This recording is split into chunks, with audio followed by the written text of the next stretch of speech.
గుంటూరు కలెక్టరేట్లో దిశ కమిటీ భేటీ అయింది. ఈ సమావేశంలో కేంద్ర మంత్రి పెమ్మసాని చంద్రశేఖర్ హాజరయ్యారు.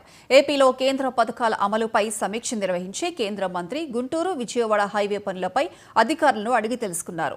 వినుకొండ గుంటూరు హైవే ప్రతిపాదనలు, గుంటూరు విశాఖ పోర్ట్ కనెక్టివిటీ, జల్ జీవన్ పథకంతో రూరల్లో తాగునీటి సమస్యలపై చర్చించినట్లు పెమ్మసాని వెల్లడించారు.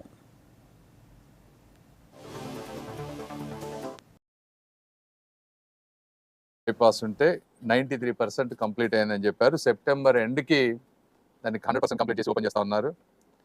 అదేవిధంగా మనం లాస్ట్ టైం ఎయిమ్స్ హాస్పిటల్కి గుంటూరు నుంచి ఒక డౌన్వర్డ్ ర్యాంప్ అడిగాం.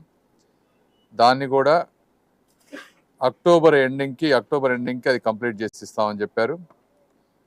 అమరావతి ఔటర్ రింగ్ రోడ్డుకి వచ్చేటప్పటికి సెంట్రల్ గవర్నమెంట్ 70 మీటర్స్ ఏదైతే వాళ్ళు ఇవ్వడానికి విల్లింగ్గా ఉన్నారు, అంతవరకు వీళ్ళకి ఇన్స్ట్రక్షన్స్ వచ్చినాయి. దాని మీద ల్యాండ్ అక్విజిషన్ అన్నిటినీ కూడా చూసుకుంటా ఉన్నారు.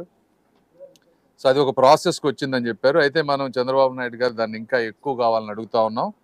ప్రస్తుతానికైతే 70 మీటర్స్కి అయితే జూలై ఎండ్కి చాలా వరకు ఒక ఐడియా వస్తుంది ఎంతవరకు తీసుకునేదని చెప్పారు.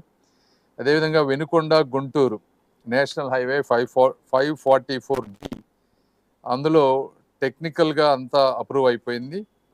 అక్కడికి సెంట్రల్ గవర్నమెంట్ పంపించామని చెప్పారు. అదొకటి ఫాలో అప్ చేసుకోవాలి మేము అక్కడ. అదేవిధంగా గుంటూరు నిజాంపట్నం పోర్ట్ కనెక్టివిటీకి కూడా అలైన్మెంట్ అప్రూవల్ అయిపోయింది.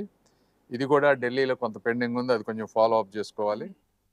సో ఇవి హైవేస్ ఇష్యూస్ వచ్చేటప్పటికి. అదేవిధంగా రైల్వేస్లో నందివెలుగు ఆర్ఓవి పెండింగ్ ఏదైతే ఉందో అది టెక్నికల్ శాంక్షన్ వరకు అయిపోవచ్చింది. కాంట్రాక్టర్ని ఫైనలైజ్ చేస్తారు త్వరలో. అదేవిధంగా LC number 3 inner ring road, number 6 Perecherla, ఈ రెండు కూడా ఒక 1.5 మంత్లో contractor finalisation, technical financial sanction అయిపో వస్తున్నాయి. LC 14 ఇంకా